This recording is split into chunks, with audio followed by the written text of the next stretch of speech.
All right, I'm going to go ahead and get started. Thank you for joining us tonight for Know Your Worth, Understanding the Job Offer. My name is Ashlyn, and I'm the Assistant Director of Events and Volunteer Management in the Alumni Relations Office. If you haven't done so already, please feel free to introduce yourself in the chat. You can share your name, grad year, and why this session was of interest to you. Tonight's workshop is the third installation of our Career Readiness series.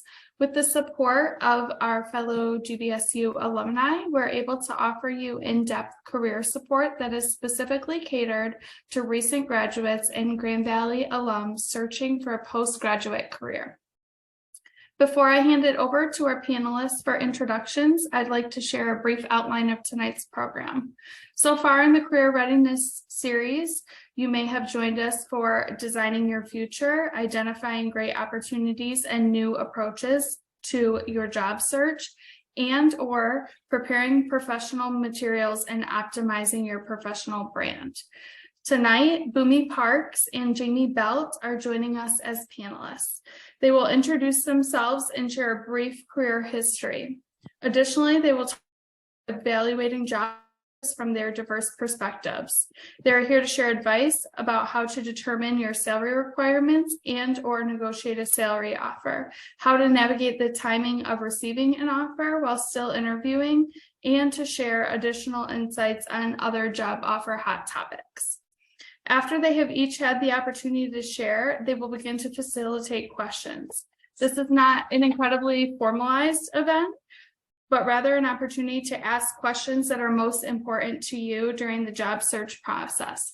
As such, please be sure to raise your hand or put something in the chat. I'll be monitoring the chat. You can also unmute yourself and talk to our panelists. They have no issue with that. So with that, I will go ahead and hand it over. Jamie, would you like to start? Sure, that works for me. Well, good evening, everybody. Thanks for joining us and thanks for having me. So my name's Jamie Belt. I graduated in 2019, so I was in your shoes not long ago. Feels like it's getting longer and longer away, but not long ago. So after I graduated, I studied supply chain and human resources at Seidman. After I graduated, I landed at Spartan-Nash, which is a large grocery distributor. If you guys know Family Fare and D&W stores around town, those are the stores they own and that they distribute to.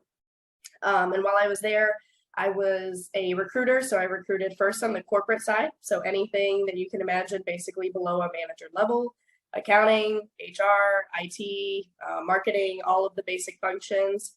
And then I actually switched over and started recruiting high volume, which was order selectors and folks who worked in our distribution center. So I got kind of both ends. I got to see what it was like to, have a ton of candidates at once that I was hiring rapid fire, and then also got to give that really strong candidate care to corporate level people who, it was one at a time. And the other key part, while I was at Spartan-Nash, I also was running their internship program. So that's where kind of my passions lie. I launched their program there. I built it out a little bit. We were able to increase the amount of students substantially, which was awesome.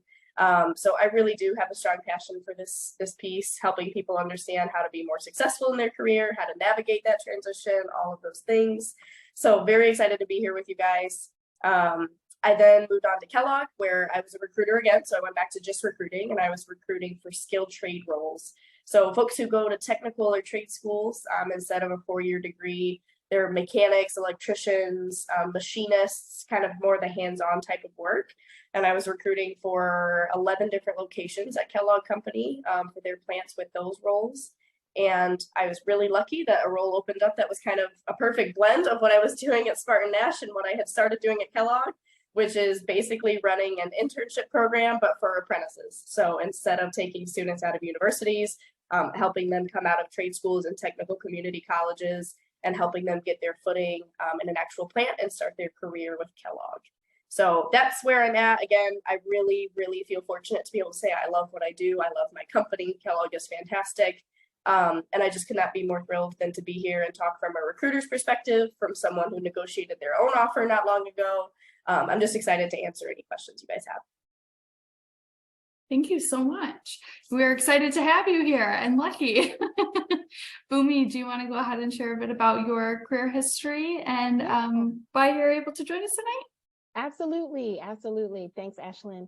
So my name is Boomy Parks, and I graduated from Grand Valley in 2008 with a degree in public administration and an emphasis on personnel management. We were calling it personnel back then, but that was AKA human resources.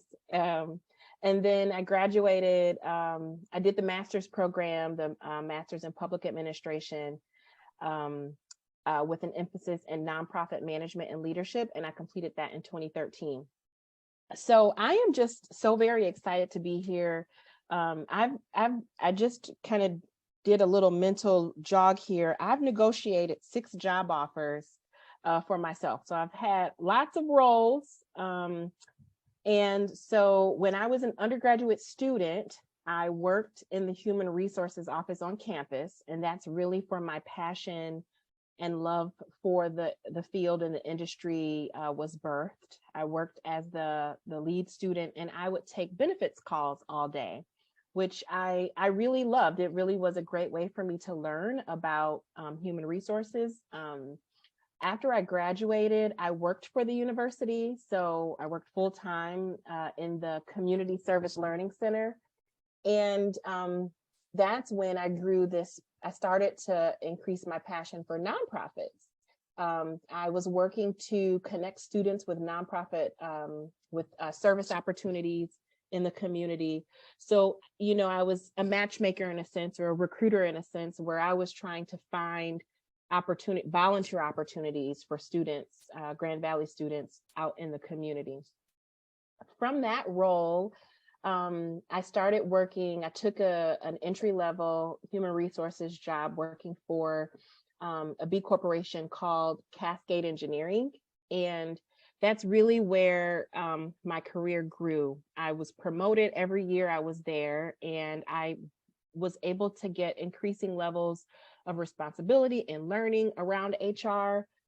So I started out doing benefits and a little bit of legal docketing there, but then grew to become an HR generalist. And so as a generalist, you're negotiating with candidates for all types of roles. So that was really fun and exciting. After Cascade Engineering, I took a job with the city of Grand Rapids. And that was really exciting because, I really felt like I was able to return to my love for kind of government and nonprofits and in the public sector. And that was super exciting. I was able to recruit for really, all the way from the city manager's office to our police and fire and all of the folks who work for the city. It was a 1,600 person organization. So that was fun and exciting. After that, I relocated to the Detroit area with my spouse and took a break. So I, had a little one and took a mommy break and, thought that I was going to do that for long term and started my own consulting company. So I was helping folks rewrite their resumes and, kind of navigate them through career decisions. So that was fun and exciting for about a year. And then I went back to work and I took a role for this chemicals company. So it's a a public for-profit organization. And that was a regional role where I was traveling and kind of serving as an HR business partner for a global organization. Took another job working for a startup nonprofit in the Detroit area because nonprofits always have a place in my heart. So I worked for the Detroit Justice Center for about 3 years as their director of HR and operations, and then moved to the Community Foundation where I am now. So I was recently promoted to the Vice President of Talent and Culture, and am so excited to talk with this group today about navigating these career waters. And I'm so happy to answer any questions that you might have and looking forward to digging in. Awesome. Thank you so much for sharing and congratulations. I Thank knew you. I signed a alumni congratulations card for you recently. I was trying to remember exactly what for. So. Yes, your office is so thoughtful.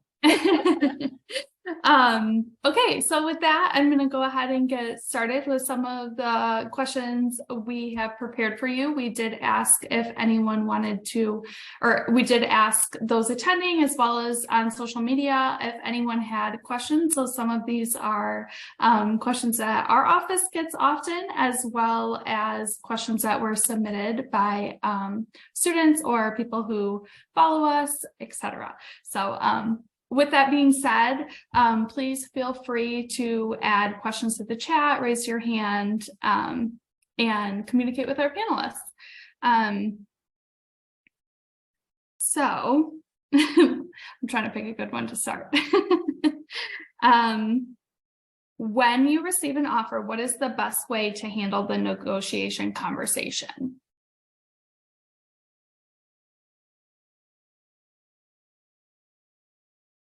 I can chime in and start. Okay. You know, when you receive an offer, my advice is to first,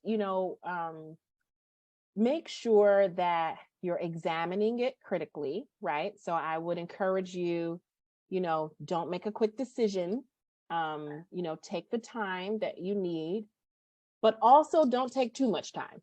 So you want to balance that, right? And you can kind of gauge the sense of urgency from the recruiter or from the HR person you're working with, but take the amount of time that, you're able to and press if they're asking you to make a decision on the spot. So, but if you're truly excited about the offer, I would make sure you express that excitement.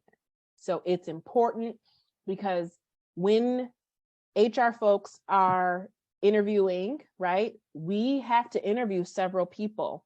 And it's kind of like picking your starting lineup for a team. So, we've got, for lack of a better term, a bench of folks, right? So if our starting player gets injured, a good coach is going to have somebody else ready. So a good recruiting process is going to have someone else ready. So if you're not expressing excitement about an offer, that may lend to the employer that maybe you're not that interested and they have to start thinking and strategizing around a plan B. Mm-hmm. But if it truly is your desire and you want to figure out how you can negotiate and make it work, then express that excitement, take the time you need to assess it. Yeah. No, I think you nailed that. The only thing I would add in is, she said, take your time with it, right? And a part of that is everyone gets caught up on the salary number, and you should. It's important. Don't get me wrong. But I mean, look at the PTO, look at the benefits they're offering. Like, I know it might not seem like the most exciting piece of it right now, but when you're 26 and you're not on parents' insurance anymore, if that's your circumstance or whatever that looks like for you, that is a huge cost that comes. So if they're offering a very competitive benefits package, I know for a fact one of my friends works in big tech. She pays nothing for her benefits. That's a huge cost savings. So just make sure you're taking a really well-rounded approach. And then, yeah, I think you touched on a good point there. I have friends who, talk out of both sides of their mouth where they get an offer and they wish that they had 2 or 3 weeks to think about it because they're interviewing at other places and they're feeling things out. Well, if you're the other candidate, right, if you're the second candidate that's waiting for those 2 or 3 weeks, that's not fun when you're on the other side. So as much as I encourage you to be competitive and think of yourself competitively, you also have to understand that there is always probably going to be some sort of backup candidate. So you need to be excited and decisive within reason. So when you are, this is kind of a two-part question. When you do receive an offer, how do you evaluate if it's a good offer? How do you know what type of salary you should expect? And are there resources to determine what an appropriate salary range is for your position? Or where can you find salary range data? So Boomy, I'll go out on a limb and say you probably have a lot of insight on the second part of that, of where to find it, because I know nonprofit especially is really good at that. So The first part, I would say, I mean, there is a ton of research outlets. I think the biggest one people know about in general is Glassdoor these days. And it is a fantastic resource. I would say don't go to Glassdoor and look at what a senior person with 10 years of experience is making. If you have 2 years of experience in your degree, you have to keep perspective on that front. But do your research, ask around. It's part of what makes networking great too, that, you know, not that you're going to go around and ask everybody what they're making, but the more networking, the more you talk to professionals in your field, the more you can get a feel for what they're at or what they think is fair for someone coming out of school. And I'd also say lean on old professors, and I mean, the Career Center, they can always provide insight into that. If your professor was in industry for a very long time, they can probably help you with that as well. I agree, Jamie. Everything you said, I think, is something that I would echo. I would also, in addition to leaning on the Career Center, any mentors that you have, or, you know, in addition to the professors that you have, mentors, if you know someone at the organization that's a friend, that can also be helpful.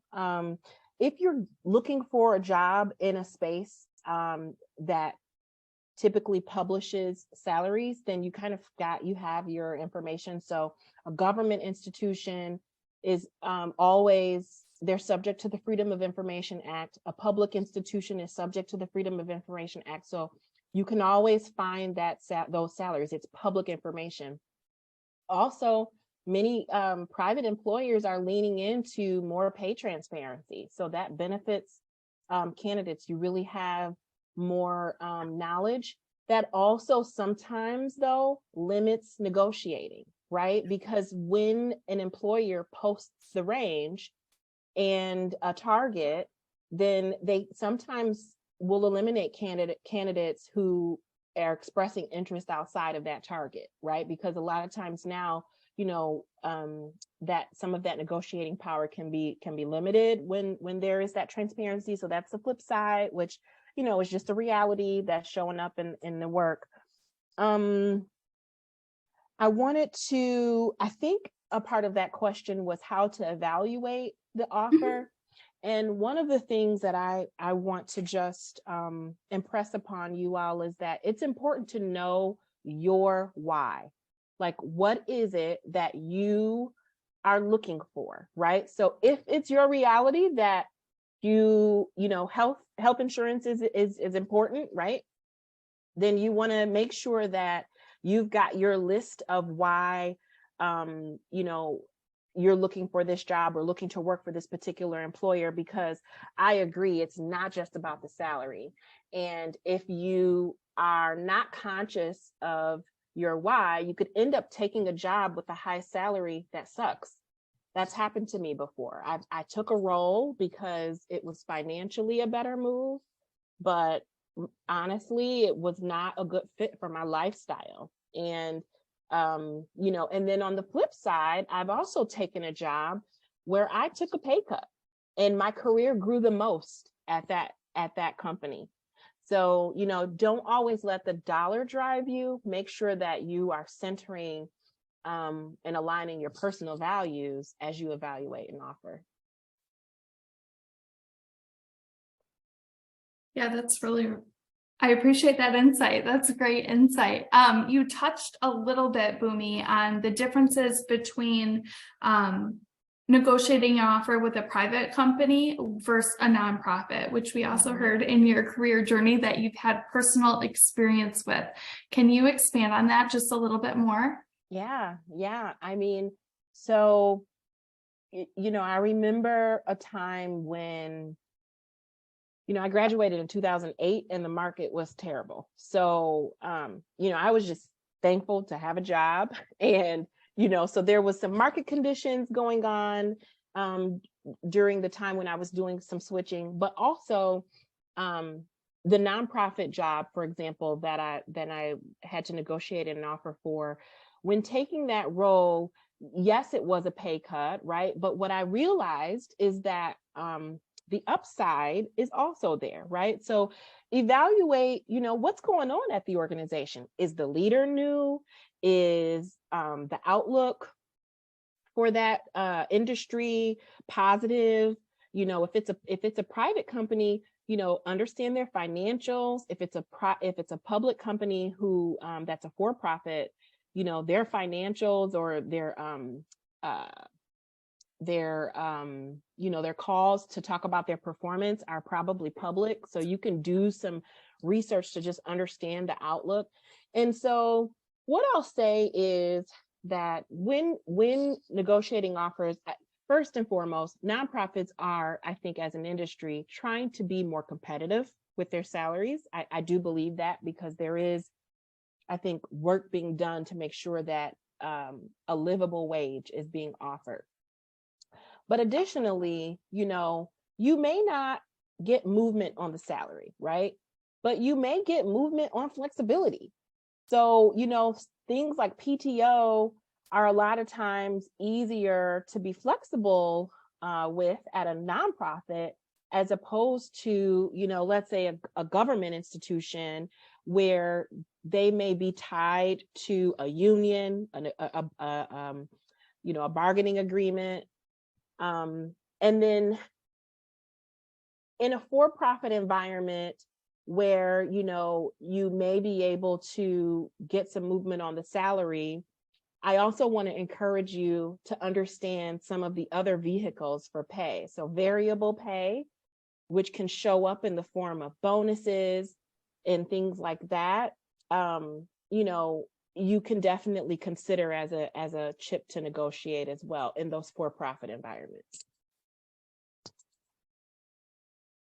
Thank you so much for sharing a bit more about this. And this is something that, Jamie, you touched a little bit on as well before, but how do you handle a negotiation for salary when they come back and say the offer is firm and they can't deviate? So we talked a little bit about different things you can look at and ask for, but how would you suggest handling those conversations? And is there anything you haven't mentioned already that you can encourage people to look at?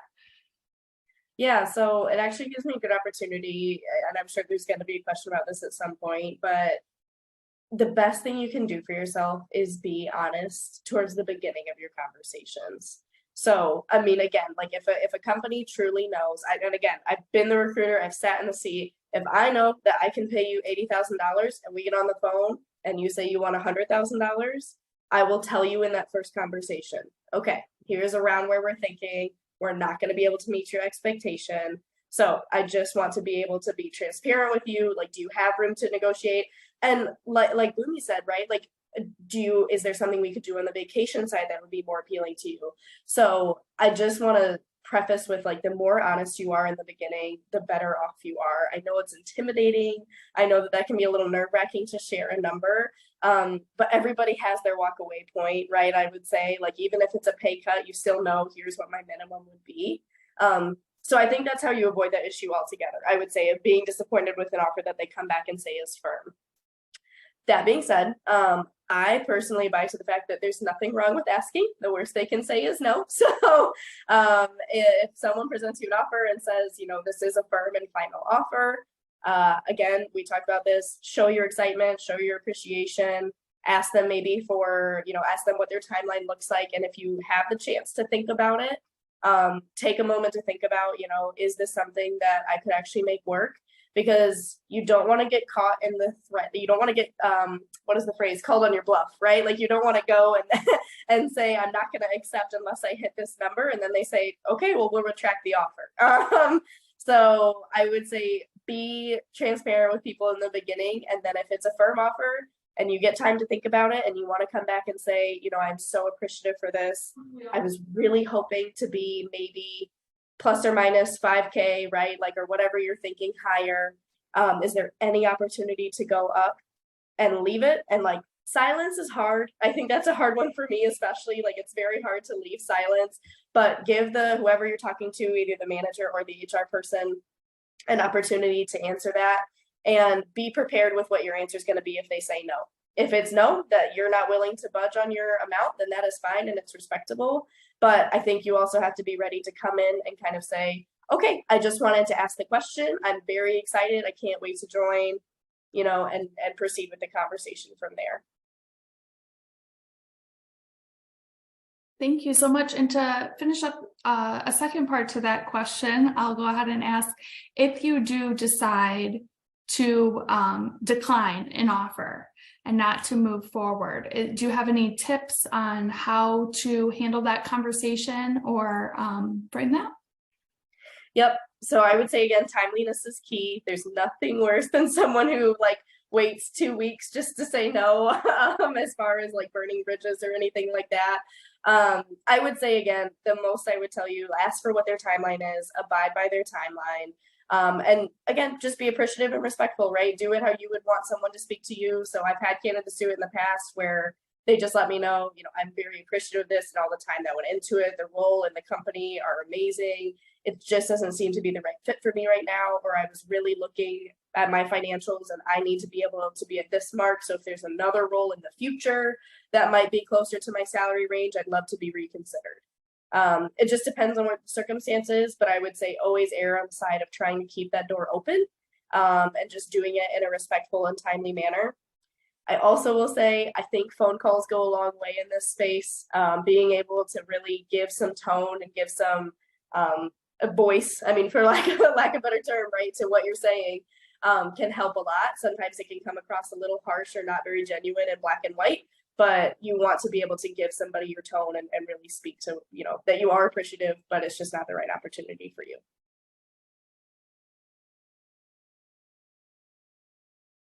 Rumi, is there anything you want to add to that? Honestly, I totally agree with Jamie.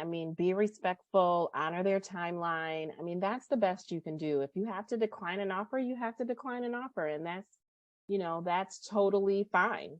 And just making sure you approach it with care and consideration, I think is most important. So jumping back a bit to having those conversations once you get an offer, it can be intimidating. We all know and have been there, right? Negotiating your salary or an offer. So how do you make that ask? How would you suggest framing that conversation? I would recommend, so 9 times out of 10, you're going to receive a phone call from a recruiter saying, hey, we'd like to offer you the role. Most recruiters are not going to demand that you reply on the spot. And if they do, then that gives you some insight into the type of environment that it is. And maybe you want to work under those conditions, but maybe you wouldn't, with just that amount of pressure. So, if the recruiter gives you an opportunity to respond, then take that time to respond. So I know that sometimes you can feel the pressure to express your excitement and also say yes, but resist the urge to say yes. You're going to use words like, this sounds really exciting. I'm so very interested. Thank you so much for taking time to speak with me. I want to make sure you know how much I'm excited. And then it's the, however, so you want to, leave them hanging a little bit and say, I would just, so here's what you can do. If you are a family person, like if you have a partner, you can say, yep, I just, I want to take some time to discuss it with my family. If that isn't true for you and there is no family in the picture, just say, I want to just look over these materials in detail so that I can make sure I can,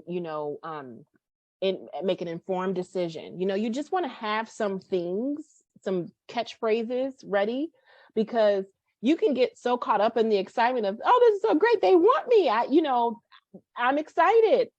And there's this tendency to accept on the spot, but you want to make sure that you are actually, taking the time you need to critically assess the offer. And then once you've got the details, right? So you've got either the draft offer letter or some materials from the company. This is really where I would rely heavily on your network. If you're inexperienced, talk to someone who's done this before and say, hey, take a look at this. It's the same thing as if you were considering your financial aid packages from different universities, right? So when you were doing that, you probably didn't accept the first one that you got. You probably, talked to a counselor to say, okay, here's what Grand Valley's offering, and Grand Valley's great. So obviously you chose right.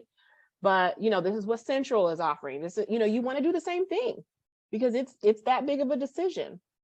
And you know, there is advice out there. So once you have it, do that work to think critically about it, you know, have somebody on the ready who, you know, can respond to you pretty quickly, and then get back to that recruiter with your decision. Mm-hmm.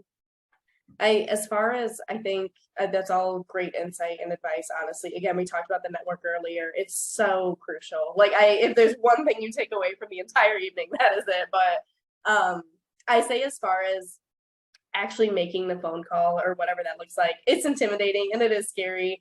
I think if you can give the recruiter any sort of heads up that that's what you want to talk about, that's great.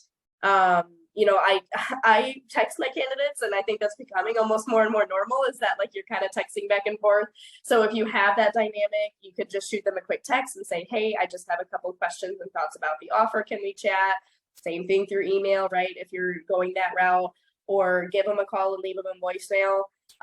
Because you're going to build up a lot of nerve, right, to have the conversation. So the last thing you want is that you get on the phone and you can tell like you've really caught them off guard. They can't really give you any answers. And then I would just say be fully prepared too, that the answer you're most likely going to get from the recruiter, give them your best pitch, right? Show them you did your research and you have reasoning as to why you're looking for that number. But almost always it's going to be up to the hiring manager. Recruiters take a lot of flack for what is ultimately not in their wheelhouse of power. So just know that that's going to be the answer. And I like to say that because I think sometimes people think that that's a bad sign or that that's a no, right? They're just pushing off telling you no. It is the truth, right? It's not their budget that they're planning with. They have to consult with their manager. So the more points you provide them to be able to give to the manager, the better. But just know, I guess, going in that conversation, kind of what you're going to hear probably. Thank you for sharing a bit of insight into that process. I guess I probably did know that, but it's good to hear, right? As we talk a little bit about the interview process, you're interviewing for multiple jobs, right? At the same time, or could be. How do you navigate that situation? Are you upfront with those that you're interviewing about your interest in other positions, or other places you might be interested? When is it appropriate to share that information? I am very passionate about this one as a recruiter, so I would like to keep it simple. Yes, be transparent. I think it usually is going to work in your favor. I usually ask that question to candidates, especially on the corporate side. You know, are you currently pursuing some other opportunities? And I tell them, I'm not asking because I expect you to have full loyalty to Kellogg on day one. That's ridiculous. You're not working here yet. It's much more about like, I want to make sure our timeline keeps up with what you need. I want to make sure that we're being competitive. It doesn't make you any less competitive, I would say, if you're not. Like if you are truthful and you say, no, this is really the only opportunity I saw that made sense for me. But again, the biggest thing is that puts the recruiter on your side, trying to push a timeline that will make them more competitive, whether that be that we're the first one to get you an offer, or that we can try to negotiate with, our hiring team on the back end. Hey, they're going to need a week. They are pursuing some other opportunities. So I won't go on too long. I definitely want to hear your thoughts, Boomy, as someone who's probably been there. But as a recruiter, again, the more honest you are, the more we can help you. That's what I usually tell candidates. No, I couldn't put it any better, Jamie. What you said is totally accurate. I totally agree. Nothing to add. So touching on transparency, I can kind of anticipate how you'll answer this next one, Jamie, but please feel free to provide any additional insight. Is there an appropriate way to ask how much a position pays during the interview process? Conversely, if you're asked by an interviewer what your desired salary is, how do you answer? Yeah. So I'll touch on, we talked about earlier that things are changing a little bit with more and more pay transparency and postings and stuff. And it's really funny we talk about this because I just had a meeting today on this whole subject, that in California, especially, like by law now, you have to have full ranges posted on your job postings. And I think that is great in a lot of ways. I think the more transparent we become about pay, the better off a lot of people will be. However, I do think it's going to take a little bit of general knowledge sharing with the public about how pay ranges work. So our full range is our minimum to maximum. But what a lot of people don't understand is that that maximum is meant to be something that you can grow into. If you stayed in that role for 10 years, you could still get a decent increase every year and eventually hit that maximum. I think a lot of people see that range and they say, well, I'm going to ask for the maximum amount. Like, why wouldn't I, right, on day one? And there's a very strategic reason why, right? Because it'd be unsatisfying if we paid you, let's say, the maximum in your first offer. Well, you're never going to see a raise for however long you stay in that role. And that's not great either. So quick side tangent on that piece. But I would say, as far as when, asking about somebody, asking about money, it's kind of a case by case. I would say, like, you have to get a feel for what the environment or the conversation is like. I'm a proponent personally of if you ask that question and they are very tight-lipped and they're very weird about it, I'm kind of going to go back to what Umi said earlier, which is, do you really want to work for somewhere that's going to beat around the bush on such a basic question or concept? However, I think, it's usually going to be the recruiter who brings it up first. And the second part of the question was, if they ask, what do I say?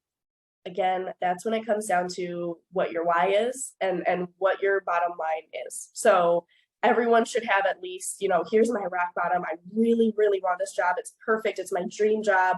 So I'm willing to take a little bit less than my salary because it's just, I'll wake up and I'll be thrilled every day, right? I think that changes your number a little bit. So think about it job to job and what that's going to look like. I've had candidates who are very honest with me and just say, like, I've budgeted and here is literally like, this is my bare minimum number to scrape by and pay my bills, right? Like, this is what I need. So the more honest you are, the better. Don't be afraid to, like, I think it's a common misconception, especially nowadays, thankfully we've come a long way in this, that if you say 60,000, that they're not going to offer you above 60,000. Like, if the hiring managers have a certain number in mind, it's usually going to be a range, right? But let's say their range is 70 to 75 and you say 60, it would be a very rare occasion that they would come back and just offer you 60 because that's all you asked for. They're going to pay you what the job is worth because, first of all, it's probably dictated by a band and what the job is, right? And also, not everyone's evil, or at least I like to think so. So those are just my initial thoughts. But any others? I agree with you, Jamie, and I appreciate you starting off talking about how pay works, because I think that often is the piece and transparency that people really want to know. Like, you think you want to know how much the job pays, right? But what you really, I think really the gap in information is how the pay bands work. And you did a great job of talking about that. A term we've started using instead of the midpoint is full market value, because it can be demotivating to imagine a line and say, yep, you're smack dab in the middle. I think our minds have been trained to think middle is average, middle is middle of the row, middle is not great and not good. It's just the middle, right? When actually full market value is the fair wage for someone performing in a role, right? And doing their job. So thank you so much for saying that. That was an awesome point. And then I'm going to keep it real with you all. I will let you know that there's a shift happening in our industry. There are some HR people who, if you bring up the salary before they bring it up, it's going to be a turnoff. So I don't want to paint the picture that everyone has kind of like is on this transparency train, because everyone is not.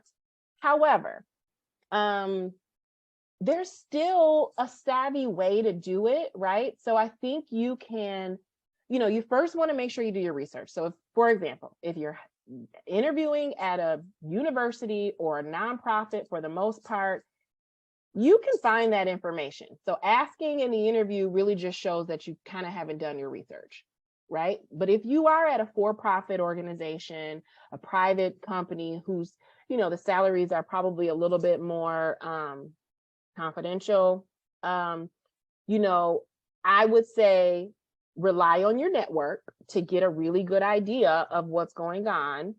Or you could just lean on picking a company that has total transparency. And, your odds are great because more folks are doing that. But I just want to, I wanted to just put it out there I am not that way, but I know colleagues in the industry who definitely are. So, I don't want to throw you into the fire. Yeah, okay, that's all I had to say about pay transparency. You're So so as right. I just want to echo, she's so right. Like I think we're getting there. I think more and more people are going that direction. And if you feel any nervousness, I think it's okay to say, is this the appropriate conversation to discuss money, or will we talk about that later on? Like, that's a decent way to kind of like test the waters. Cause I feel like, again, people who think it's, again, silly to me, but like people who think it's disrespectful or it's not the right time will tell you pretty quickly, like, oh no, we're going to talk about that later. Right. So if you want to kind of put a feeler out there, that's how I would phrase that. That's great advice. So Boomy, we talked a little about asking too early to certain people, that being a turnoff, right?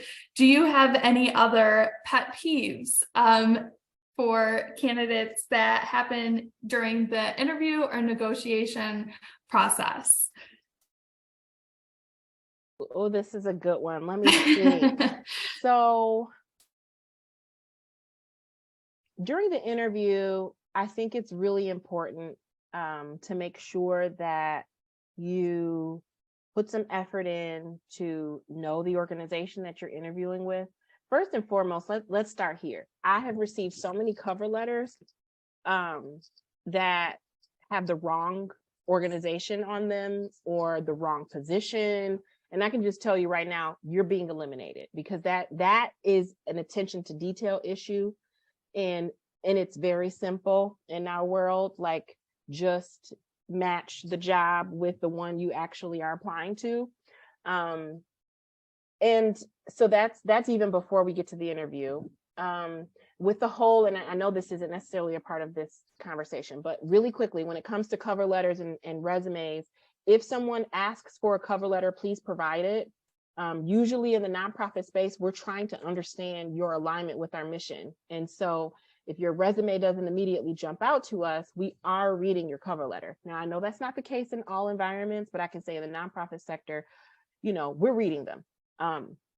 Okay, but moving on to the interview, do your research. I know that you're probably tired of hearing that. Do your research, but do it. I mean, like just Google the company and, and kind of read the room. So like if it's a for-profit company that produces financials, or it appears in the news a lot, having a Google alert about that organization to just know what's happening is a good idea.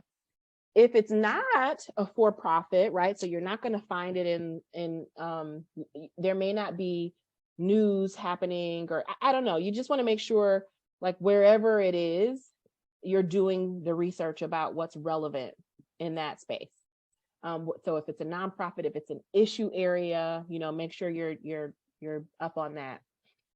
And then when it comes to negotiating, here's what's challenging. When folks are not honest about their why, they get in the role, and I wanted to kind of address this with one of the comments that were in the chat.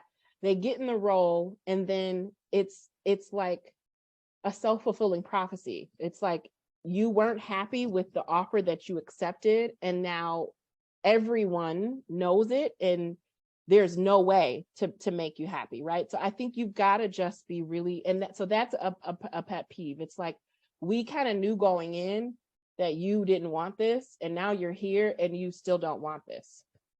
So, if you're not honest with yourself, your why isn't going to shift. And so you'll just end up being miserable, right? It'll be a mismatch until, either you leave or the organization folds and provides you the increase. But a lot of times that's challenging because of salary compression. Many times when we can't provide the offer, it's because there is someone else in the role. Most times it's the manager who is not making that much, right? And so we have to make that shift will require a huge investment in shifting everyone up, right? And most times it's not because we're not paying the full market value for the roles. It's just someone's expectation is just outside of what we can actually do. Yeah, great call out, because you're getting a little bit more into, right, like we were talking about, like the inside of how comp actually works, right? And I think that's sometimes what the gap is helping people understand that. As far as pet peeves go, I would say, and again, I know it's like, Boomy said, right, do your research. I know we keep saying that. I will tell you, I give this advice, and I've heard this advice. I feel like it's such a standard piece of advice. Ask questions at the end. And I will tell you, 98% of the people I talk to don't do it. Like, even though it is like one of the most common pieces of interview advice, people still don't do it. And I say that because it does make me question a little bit. Like, I'm throwing, at least I know on my screens, right? I'm throwing a ton of information at you. I'm throwing you for my hourly rules, shift, hourly rate, what the shift differential is, what benefits, how the union works, right? Like, I'm throwing you all sorts of information. And even in a corporate setting, I'm giving you a full idea of what your day-to-day is going to look like. So for you to not have a single question about any of it is always going to be a little bit like, were you listening? Like, were you actually here with me, or are you watching TV in the background? Like, so ask questions, have thoughtful questions. And usually, like, I think the common excuse that I get back to that is like, well, you answered all my questions. I have a list for that reason. Like, whenever I've interviewed, I have 8 to 10 questions written down, because if it is the world's best interview and HR team, right, and they answer 5 of them, there's no way they're going to answer something that's like strategic, right, about the role. It's not like a basic part. So questions. And then I will also echo, I think it's back to the transparency in the initial conversations. The knowing your why is such a good way to put it. And it's so true, because I can tell you there's nothing that I think makes me more nervous or just a little cynical than when I'm talking to somebody and I say, all right, our range is 50 to 60. And you told me your range is 80 to 100. So I'll leave the ball in your court, but I'm assuming we're probably not matched up here on this salary range. And someone gives the whole, well, maybe I could be potentially. And I would tell you, I'm batting 100 on the fact that that's never worked out, right? Like, by the time we get to offer and I give you the offer I told you I was going to give you in that first conversation, you magically have not rebudgeted your entire life to fit that role. So I would say that is another, like, don't feel like walking away is a terrible thing. And I always reassure my candidates for that reason, like, just because this role is not working out does not mean you are now blacklisted and you cannot be looked at again on our candidate portal, right? Like, you are still eligible for all the other positions that might be within your reach. So those are a couple for me. And I would like, just another quick one is just showing enthusiasm. I know the job market for a while has been on the candidate side, right? That, like, it's been a great job market for people looking. But there really is some frustration, or it's hard to hear somebody who's clearly not taking the interview seriously, right? Or again, I've had people who answer the phone and they think they're talking to another company. Like, they have to clarify with me, like, what job was this again? Or what role was this? And it's just kind of, it's frustrating, because I'm excited for you. I want this to be your next big career step, but it doesn't feel like you care, right? When that's the approach you take. So. On the other side, what are some standout techniques, or even if you want to tell a story of someone who really stood out, a specific example of someone who really stood out in the interview process or negotiation process?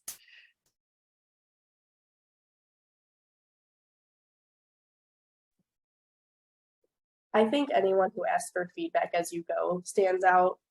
I've had several, I think that's kind of a newer thing that people are getting advice to do. And it's really smart that, like, after just my initial phone screen, someone saying, was there any question that I could have answered better here, or that I could clarify for you that maybe I didn't give you what you were looking for? That's a really smart move, because if you misspoke, or if, I just didn't get what I was looking for, it gives me an opportunity to say that and to get that answer from you. Again, I always love my candidates who just are very honest with me. Like, when I ask the question, they say, I'm very excited about this, but yes, I am interviewing in a few other places. I will keep you posted. And I mean, thank yous go a long way. We kind of fell out of that. I feel like that, like thank you notes and follow-ups, it doesn't seem like happen anymore. So whenever I get one of those too, it definitely, is just an extra special thing to see that someone's still doing that. I totally agree with Jamie. Thank you. And I don't necessarily, I know that like thank you notes may be obsolete. So a thank you email is totally appropriate. But then I think also when candidates like make the interview a conversation, right? And then take something from the interview and like bring it up later. So I'll never forget this candidate who we were interviewing. He was interviewing for a role, and he mentioned a piece of his experience. It was a creation that he'd made, and the interview panel commented on how cool it was. And in his thank you email, he sent us a link to it. So we didn't ask for, portfolios or examples of previous work, but in his interview, he mentioned the work and then followed up after the interview in his thank you note with the link to the work. And it was like totally relevant, very, very beautiful piece of work. And it was just one of those moments where it was like, wow, he took the time to follow up on something we all thought was cool, and I think it's just little moments like that when you just kind of take the conversation to the next level. And I know, here's the thing.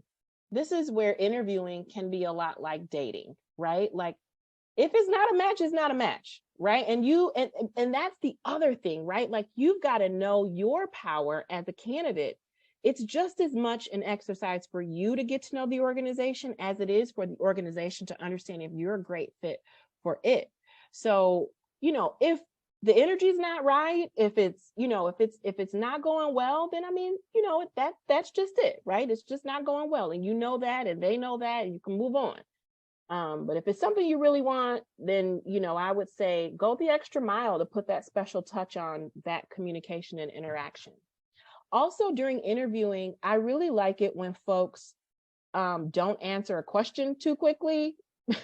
Sometimes I know that in a conversation, it can be tempting to just fill up all the empty space, but it is okay to pause, think, repeat the question if you have to, and then respond. Because what you're trying to do is you're trying to do the mental exercise of going through all of, your experiences and pick the best one that fits. So, sometimes it can feel like a timed exam, right? But, and that's why I think coaching can help, because you'll want to, in advance of that interview, go through your resume and chart out, the accomplishments that you achieved at that job, one or two things that stuck out. Do that through your whole resume, or the skills that you have. That way, because an interview is nerve-wracking. It's nerve-wracking for most folks. And so hiring managers expect that, right? We know that interviews can be nerve-wracking. So the more you can do to prepare and disarm those nerves, the better. Yeah. You're speaking my language. I also compare the job hunting process to dating sometimes, because I think of it on the tail end that if unfortunately you are turned down for a job, I always talk about it like someone's breaking up with someone, because there's this ornate desire for the candidate to be like, but why? Like specifically why, right? Like, and that's what you kind of want to break up, is you want this like pinpoint reason. So that's just, not to go too far down that path, but like sometimes there is no like, it's that you messed up, it's me, not you, right? Like that, there is that level on a company level where there's just really good candidates, right? Or, that they were more well aligned to the experience. So just, I love that you said that, because I say that all the time about the dating and job hunting piece. So I have just a couple more questions here, and then we'll open it up to those attending to see if they have any specific questions they would like to ask. But this is a little bit different. If you are in a position and you are looking for a raise rather than switching positions. How would you ask and negotiate for that salary raise? And in a company that doesn't have as much transparency, is it appropriate to ask where you fall in the range?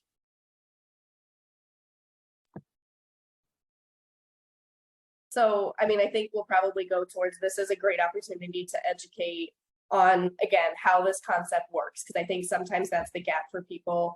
So I would say, I will speak mostly to the for-profit world, and I'll leave anything that might be different for the nonprofit to you or me. But first of all, know what your pay increase opportunities look like. And I think for most organizations, it's going to be on a yearly cycle.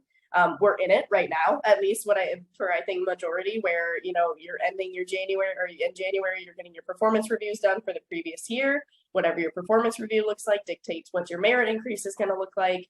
And this is your conversation where you have the opportunity to say, I'm really hoping for an increase of X amount.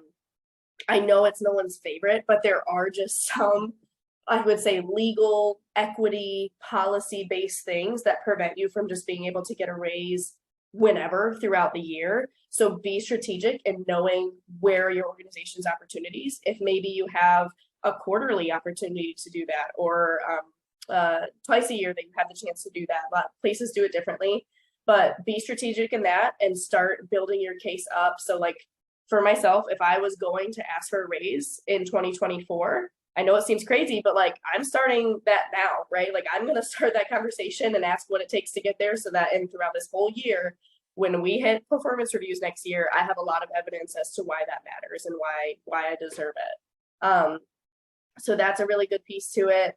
And then the other nugget that I usually go with is think about it as a percentage increase. I think that can help people, because like the next question is, well, how much do I ask for, right? And that's what I usually tell my friends or family in this instance is think about it as a percentage increase, because I think everyone immediately goes to dollars. But like if you say, I want to ask for an extra $10,000 to $15,000, if you look at it as a percentage increase, I think it can kind of ground you a little bit and help you understand what is really a competitive and reasonable ask. But I definitely want to hear your thoughts too, Judy. Yeah, so I have a lot to say. First and foremost, I want to bring this forth. Like I do think you have the most negotiating power on the front end upon coming into the role, because once you're in a role, it becomes more challenging to make the big jumps that you might expect unless you are completely changing your job, in which case you're seeing sometimes a 15 to 20% increase, right? So I want to make sure that I impress upon you that fact. The other thing that I wanted to talk about is just that this is a part of education around pay, where there are so many pay vehicles, compensation vehicles that are available. So there is that, promotion. There are also things like salary adjustments. There's merit. There's other types of variable pay. So like a bonus structure. There's an equity adjustment. I think that you should first and foremost understand where you are. Many environments, so if you think about, a for-profit where a for-profit that is, if you're in a role where there's a union, your increases are going to be guided by that union. I would be hard-pressed to find an organization that deviates from it. So if you're asking for an increase and you're in a unionized environment, you should know what it takes. Read that. We used to call the bargaining agreement the Bible at the city. So you read that front and back, so to make sure you understand and know what's going on. It's kind of the same way sometimes at public institutions where the salaries are published. Most times there are steps that folks are progressing and advancing through. And so your question may not be, how do I get promoted? It's how do I skip steps, right? And you should know, does that happen often? So just make sure that, you know and understand the environment.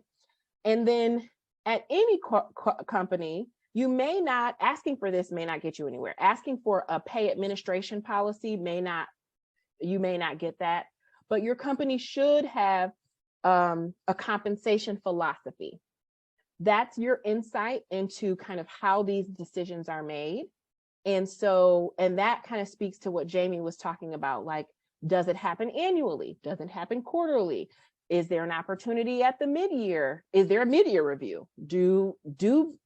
Do pay actions happen at review time, or does it happen at the end of the budget year? Are the review time and the budget year the same? So there's so much.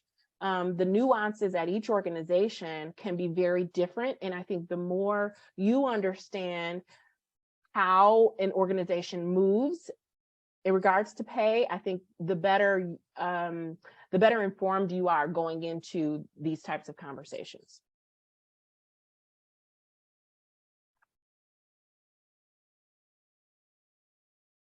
Thank you so much for sharing all about that. I'm sure if it is not a question yet, for those who are attending, it will be. So that is such valuable insight to have.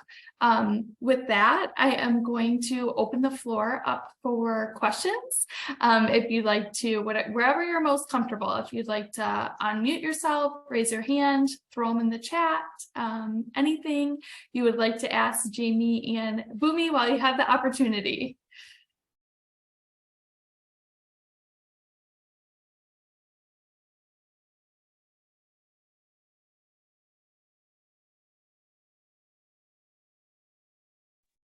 I put in the chat while we wait for a brave soul. But I put in the chat, the second part, I think there was a part of that question that was, can I ask like for visibility to the ranges? And I put in the chat, you can, you have a right to ask your manager or your HR business partner. If you're able to see visibility to those roles, I would just reiterate and make sure that you, again, remember what we said, just because you might not be at the max of whatever that range is that they're showing you does not mean you're not being paid competitively. So just wanted to throw that out there. I do have a question. I am just coming back into the workforce after raising my kid, and I'm trying to figure out how to even search for what I'm looking for. And are interviews done virtually now? How does that usually happen? Like, I know it's different for every organization, every company, but I'm starting to look on different job boards for different things, different opportunities, but I also want to be able to promote my skills that I have. So how do I find that information? I'm going to jump in really quick before you guys take it away. I'm sure you have much deeper insight than me, but I do want to let you know of a couple of resources available to you. So the first two parts of this series, they did already happen, but we did record those and they are available on our website. So I would encourage you to check them out. They do address where to look for jobs, how to build your network, where do you even want to start, like what do you want to start searching for? And then they address how to skill up on LinkedIn, how to make a cover letter, how to make a resume. So those might be some really valuable skills for you to look at. And again, they're not live anymore, but that doesn't mean you can't access them. So I will also follow up with you. I can send them your way. In addition to that, you are a Laker for a lifetime. And with that, you have access to the Career Center. So you can reach out and have a personalized appointment with the Career Center advisee, and they can meet with you and get you started. They have, Alumni Relations has tools that we're happy to offer you, but they have various different ways in which they can support you on your career journey. So I would really encourage you to call on them as a resource. Okay, I'll let you go now. I was just going to mention, kudos to you for getting back into it. I know that I've been there before, right? I took a break after having a little one and thought that maybe I would spend more time at home, and decided to re-enter. And so what I did was, there was a bit of creativity there, right? And I mentioned that, I started my own consulting company because I didn't want there to be a gap in my resume. There's so many, there's, first of all, I think so much growth and progression that has happened in the industry around this topic of, folks returning to work after a gap. So just, own that and make sure that, there's nothing to be ashamed of. There's no, you're amongst great company. Lots of other people have taken a break, and so it is all about how you craft your personal branding documents to tell your story. And then don't be surprised if, like, you find some organizations who are marketing jobs to people just like you. I know, for example, General Motors has a program specifically for, mothers and moms and folks who have taken breaks in their career and are reentering, and there are like so many resources devoted specifically to that population. So just wanted to encourage you. I dropped something in the chat earlier. This would be a great occasion for a cover letter too. I mean, again, like, put it on your resume. I think sometimes, parents are hesitant to put on there like that to explain, but it's worse to just see a gap, right, on your employment that has no explanation, especially depending on how long, you've been pursuing that. So a cover letter is great. Leverage your network. And yeah, I mean, I know Kellogg personally works with several groups that are all about getting mothers and fathers back into the workforce. So.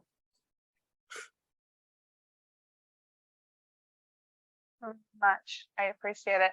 I'm just jumping in. I did meet with one of the counselors just over a year ago to figure out what I wanted to do with my life. It's a great No one first step, talks about how hard that part is. Yeah. Like, that's a really challenging part in itself.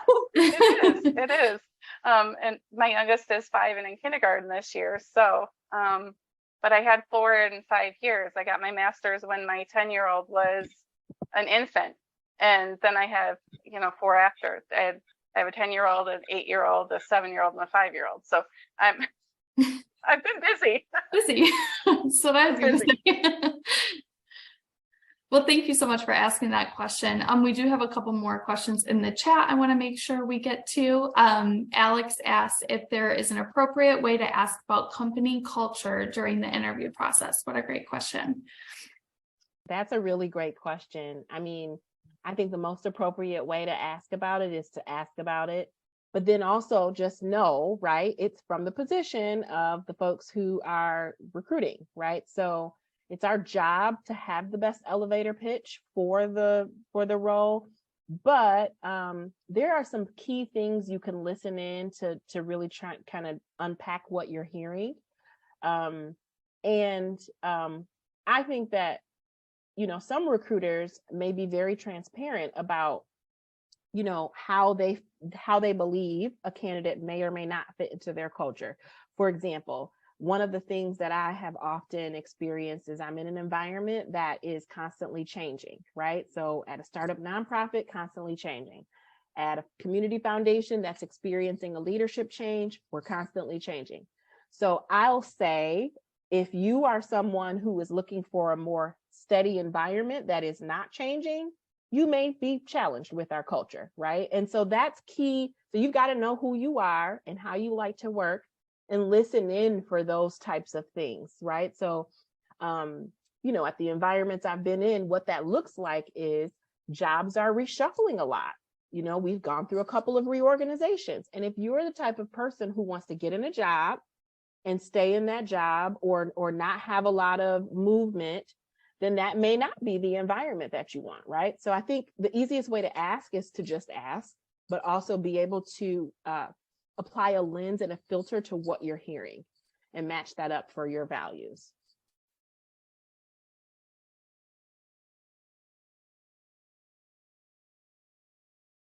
All right, we also got a question in the chat from Melody. Is there generally an opportunity to negotiate only for full-time positions, or can you negotiate part-time positions as well? I think you negotiate anything. It just depends. So, no, I mean, again, the easy answer to that is no. You can negotiate any role, full time, part time. I usually tell folks, right? I mean, and you touched on this, Boomy, like union roles. So, like, if you're in an hourly union environment, no. Like, and I tell candidates that, right? Like, here's the pay rate, take it or leave it. So, I mean, other than that, no, you absolutely have a right to negotiate either part of it.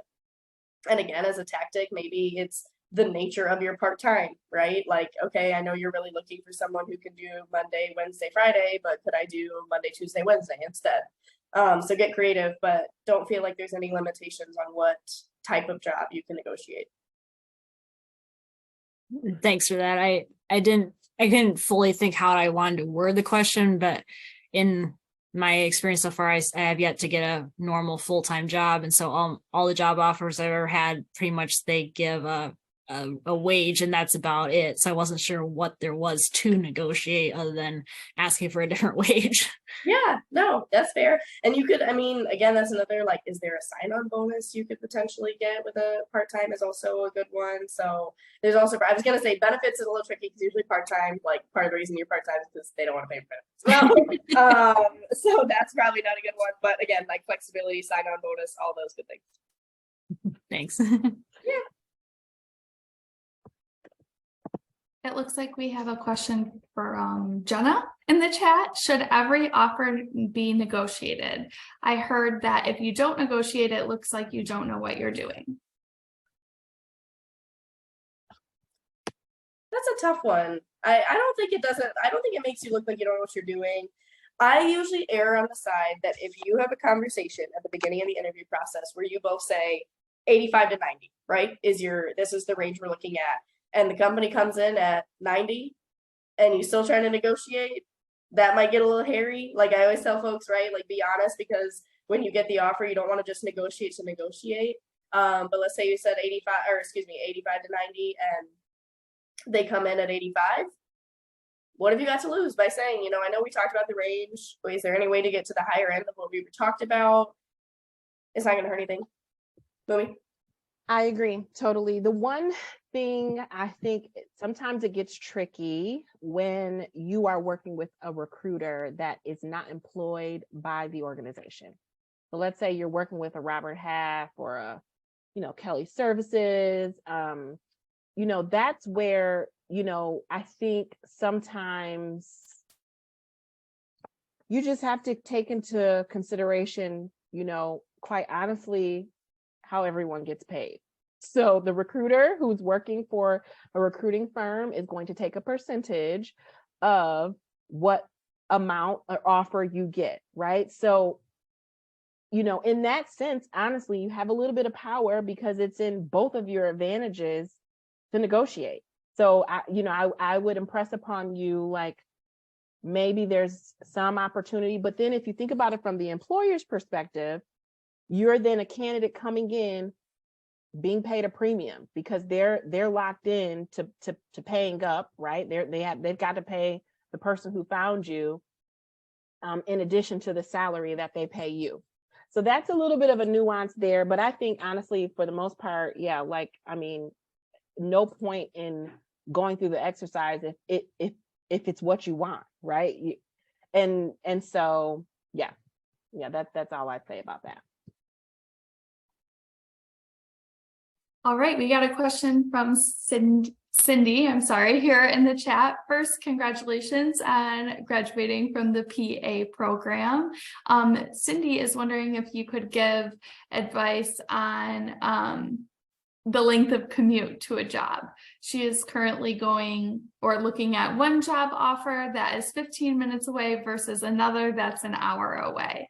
Her why is more aligned with the one that's an hour away, but she doesn't know if she's being too naive about the commute. Do either of you have experience with different commutes? I don't. I've been very fortunate in the fact that I have never had to face like a large commute. Boomy, do you have? I mean, I have some general sentiments, but if you have the experience, I'll hand it to you. Well, I think what I can say about commute, if I'm speaking from So I've been in a situation where there's been a job that's been, a little bit of a distance away, right? And I think you've got to, sorry, that's my dog. You've got to think about your why, right? And if your why is more aligned with the one that's an hour away, then also ask how sustainable that is for you. Because, particularly, and I'm not sure what region you're in, but if it's West Michigan, for example, the winters are tough, right? And so the sustainability of a long commute can actually, really be challenging. So, I would say, because here's the thing, the job is likely not going to move, so if it's not something you can see yourself doing year round, then, just be very realistic. So, sorry. No, you're good. I think that's a really good last point she made there. Like, even if you grow in that role and all of those things, if the location's the same and there's not much potential for it to ever get, I don't want to say ever get better, but like if there's no potential for it to eventually come closer to you or anything, that's a tough one. I also would say, in the sake of talking about money and what your ROI is and all of these things today, do a mileage calculator on it. Like, what is it going to cost for you to get to and from work every day? And are they offering something that actually makes it worthwhile? And you can use that as a negotiation tactic, right? Like, this job is, definitely further away than what I was expecting. And I was looking at how much it'll cost me to commute. Do the math on that front. It'll pay off. I think sometimes people forget that, especially with how gas prices have been in the past couple of years. Take some time to do those calculations, if nothing else, is a negotiation tactic. All right, we have time for just one or two more questions. If anyone has some last minute burning questions they want to throw in the chat or ask, please feel free to do that now.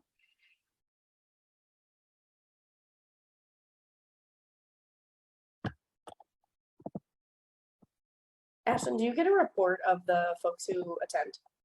Like their contact info or no? Yes? Yes, I do. Yeah. Okay, I think Dana dropped. I'm going to put in the chat here. This is the group that I know Kellogg and a lot of other groups work with for moms. So if you could send that out to her or give me her email and I'll send it personally, either way. Absolutely. I'm going to write it down myself.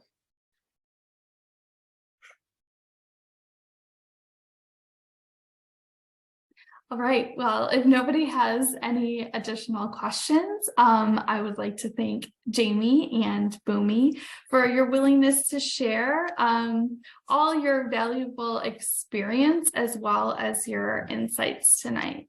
Thank you so much for joining us for the third installation of our Career Readiness series, Know Your Worth. Whether you've joined us before or just tuned in tonight, we hope that you are finding this program to be both helpful and impactful.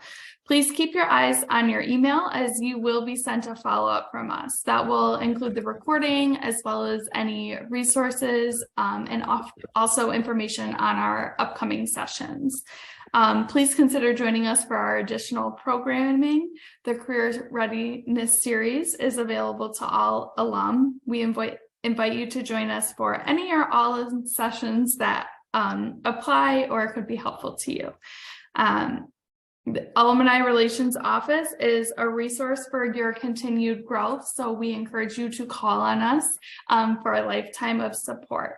This particular series runs virtually, taking place every other Wednesday at 6 p.m. The next session is about relocation and will take place on February 22nd. As a Grand Valley alumni, our commitment to you is as a Laker for a lifetime. We will always be alongside you and all of our alumni, ready to help you reach your next goals. No matter what stage of your life or career, you can turn to us for a lifetime of support. We encourage you to tap into your resources as well as your network. Check out our website at gvsu.edu/alumni for future events and resources similar to this. I also, Boomy and Jamie were kind enough to share their contact information, so I'm going to drop that in the chat for you all as well. Thank you so much. This is awesome, Ashlyn.